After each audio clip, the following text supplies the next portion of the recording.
What's up, YouTubers? Making a voice video that I didn't make a voiceover. In my last Saturday's bush hog video, wanted to give you guys a shout out just for everybody that watched it. I couldn't film much. There's literally every insect and everything hit me in the face. Getting hit at the knees, which I wore pants and muck boots, and like I said, it's nothing but donkey pasture. So, got a 6-foot J-bar bush hog. I did get an extra PTO shaft from the customer that paid me for the job, so I got a free PTO shaft. Just in case I break this one, because I've been prone for having failure. So, I figured I'd give you guys at least, how much I got paid for the job. And that way you guys know, such as me, 6 acres, I calculated right at about $100 an acre, $600 for the job, and posting it for you guys to know. I'm not mentioning no names, I won't do that. But on that customer, there's going to be a repeat on that one, because if he lets it grow out of hand again, which it did, it grew out of hand, and he said his John Deere will do it, but it looked like it would get stuck. From some of the areas that I had to crawl up and go up and down, and R1 tires, ag tires on a farm tractor are amazing. They do what they're supposed to do for off-road purposes only. And I figured that out. I'm sorry, you guys. I am sunburnt, as you can tell. If you guys wanted to know, I am hurting. Was hurting that day when I got done. So, I'm making it a chill day. And I'm not doing it much. I'm not doing much. Not gonna do much. So, I figured I would give a video for you guys. I'm not doing much. I got off work today. And I'm very, very sore. My neck hurts too, because I got redness on my neck. Could have put a band-aid on the back of my hat, and I just didn't think of it at the time. So, that was on my behalf. And it doesn't really matter. It's my fault anyway. But I got paid for the job. I was wore all the way completely out. I had a tough time chain binding my load. I chain bind all my farm equipment. Anything that's heavy equipment. Now, small and garden lawn tractors like a ratchet strap, that's easy.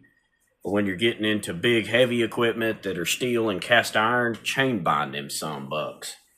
I've seen people ratchet strap them. I've done it too many times, and I've seen ratchet straps break. I have had the most terrible luck out of ratchet straps holding farm equipment. What trips me out, because I've seen it even at my work, where I work at, and drives me insane, you guys. And girls, whoever knows how to tie down loads. If you got steel, an example, and I work for a steel company, number one, you should always use chain binders. That's just common sense. I've seen people use straps and use edge protectors, but sometimes you never know. Those edge protectors can get cut, especially if they're not steel. And some of the people use plastic, and I'm like, okay, well, that's your truck driving deal, not mine. But yeah, I'd figure I would post about it today. Sorry to make the video a little bit longer than usual. But yeah, that job was fun. It was very hot and humid. When I said 90% humidity, I'm literally drenched making that video. Like I said, every part of me was drenched in sweat till we had a few gusts of wind, just a little bit. And plus of all, it was dusty because there's construction next door, plus me doing the filming. I couldn't film a whole lot. I've even got it on video. And this is what really kind of, I want people to know that, people ask me all the time, Miller, where'd you get the adjustable sway bar? Miller, where'd you get that? I had a very special person at my work make it, and I give him full credit. I'm going to give him a very good shout out to one of the maintenance guys at my work. that overbuilds things, which is great because I had a sway bar, just somehow it doesn't want to work right. So he hand fabricated one for me that was over structurally built, that was really stout.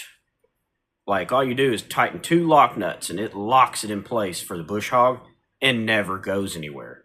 Now, it's kind of a pain in the ass when you're trying to take it off. Yeah, it is. I'm not going to lie to you guys. When you lock nut it and tighten it, it's there for a while. So, I'll make a video whenever fall time comes. I'm not doing that in the barn that's hot. Like, we're talking about steamy hot, where sweat is literally dripping off you as soon as you step in this barn. So I made that video very clear for people to know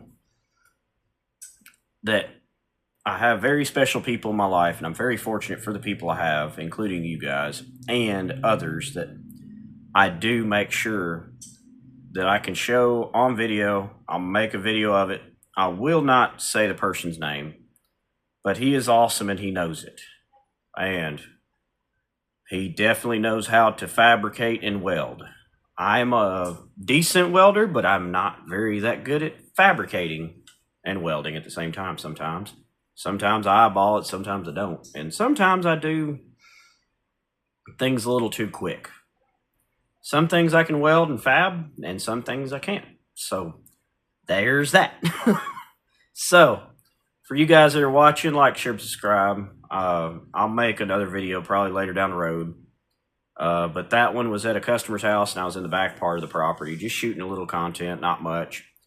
Like I said, I had to watch where I was driving because these animals will carry stuff. Like, I seen water tubs carried all the way out to the front of the, close to the road, where this guy has, you know, nothing but donkeys and donkey pasture, full-size donkeys, not miniature like Shrek, and carried them all the way down there, and I had to kind of drive around them. Like, it was just, it's a mess, but wasn't terribly a mess. It was just maybe 1 or 2 that I had to really watch out for, so I didn't cut up with the bush hog and then mess up the gearbox, and so far it went smoothly.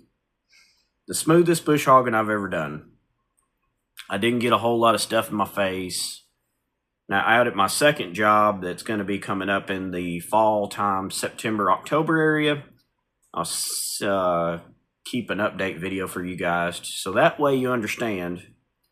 I do have one of those coming up probably relatively soon, and I probably won't take the bush hog off because it's just too hot to be doing that. So I got that PTO shaft in the toolbox of my pickup truck, and I haven't even had time to even take that heavy sucker out and leave it there at the barn, just in case we break another PTO shaft. I've broken one before, just because we've hit harsh stuff with it. So you guys like, share, subscribe. I'll keep you updated. Y'all have a good one. Miller out.